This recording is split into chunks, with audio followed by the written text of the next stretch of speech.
Student, in the last session I was telling to you about the properties of determinants, means what are the properties the determinant have, and especially the property you will imply in the solving the determinants.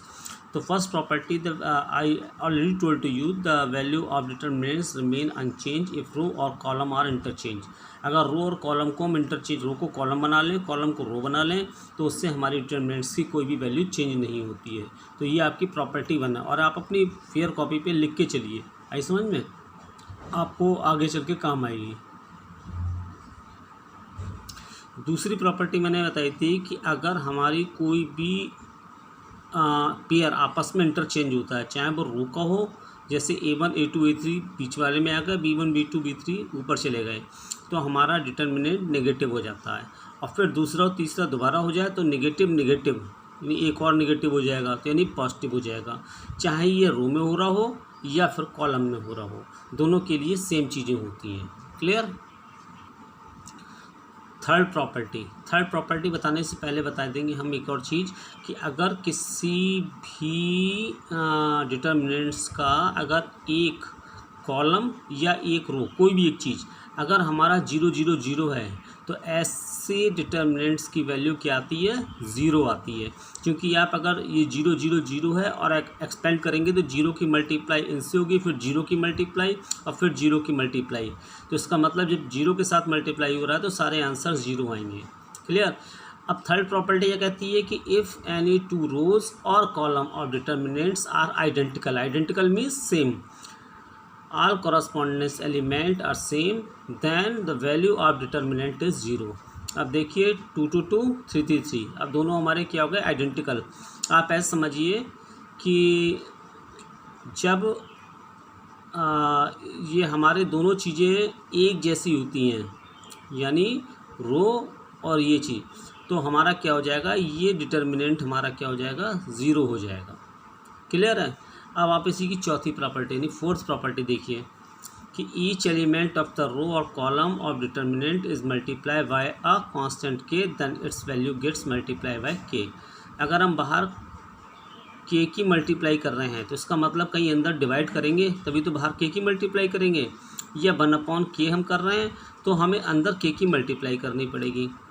अब suppose करो ये हमारा लिखा हुआ है KA1 KB1 KC1, तो ये चीज़ हमारी क्या होती है? इससे हमारी कोई भी प्रॉपर्टी का वो चेंज नहीं होता है. Delta one determinant obtained by multiplying the element of the first row by K, then अगर के से हम किसी की मल्टीप्लाई कर देते हैं तो भी हमारी उस पर नहीं आता और ये हमारी बन के जाएगी, ये के डेल्टा हो जाती है हमारी.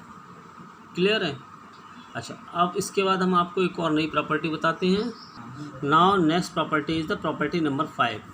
If sum of all element of the row and column of determinants are expressed the sum of two or more terms, अगर दो या उससे ज़्यादा टर्म का टोटल हो रहा है, कहीं सम हो रहा है, then the determinants can be expressed as the sum of two or more determinants.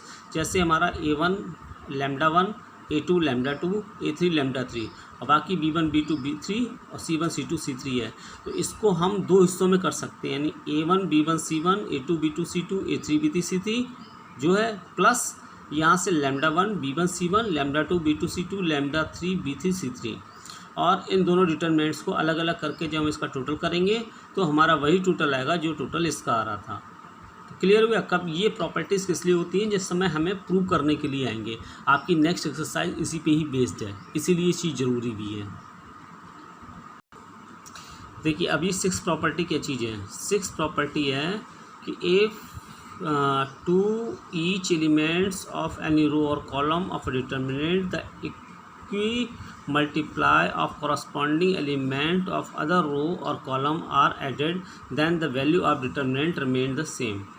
That is, the value of determinant remain the same be applied operation R1 plus KR1 या CI plus KC3. अब ये है क्या? ये आपको हम दिखाते हैं. जैसे कि हमारी कोई डिटर्मिनेंट है A1 B1 C1, A2 B2 C2, A3 B3 C3, और तो हम डेल्टा 1 ये हमारे किसके इक्वल हो जाएगा? अगर हम इसमें कर देते हैं A1 में के टाइम मतलब R1 में के टाइम R2 ऐड कर रहे हैं, R1 में के टाइम R2 ऐड, तो A1 के C1, A2 के C2, A3 के C3, आप देख रहे हैं, और रिमेनिंग हमारे सेम है, तो इन दोनों की वैल्यू में भी कोई चेंज नहीं आएगा। ठीक, ये हमारी एक प्रॉपर्टी होती है, इसे भी आप नोट कर लीजिए। After these 6 properties we will start the exercise 4.1। 4.1 exercise क्या है कि हमें तरह तरह के क्वेश्चन दिए हैं और हमें प्रूव करना है कि हमारी जो LHS है RHS के इक्वल होगा, ये वाला और ये वाला। अब देखिए जैसे कि XYZ A1 B1 ABC XYZ ABC, अब दो हिस्सों में तोड़ दीजिए, XYZ ABC और XYZ पहली हो गई, प्लस अब पहले वाले में क्या देख रहे हैं, XYZ और XYZ, यानी C1 और C3 आइडेंटिकल हैं, तो इसका हमारा 0 हो ही गया। दूसरा वाला हमारा क्या बचा है, A/Z ABC ABC। अब कॉलम 2 कॉलम 3 दूसरे वाले में हमारा आइडेंटिकल है, जब आइडेंटिकल है तो इसका मतलब वो डिटर्मिनेंट 0 हो गया, तो इसका मतलब 0 प्लस, क्योंकि आपने इस डिटर्मिनेंट को 2 पार्ट में तोड़ा है, पहला और दूसरा, तो आपने 2 पार्ट में तोड़ा है और दोनों में ही एक बार XYZ और दूसरी बार में ABC आइडेंटिकल हो रहे हैं, तो 0 + 0 that is equal to 0। Okay, तो ये क्वेश्चन आप अपने आप करेंगे होमवर्क कॉपी पे।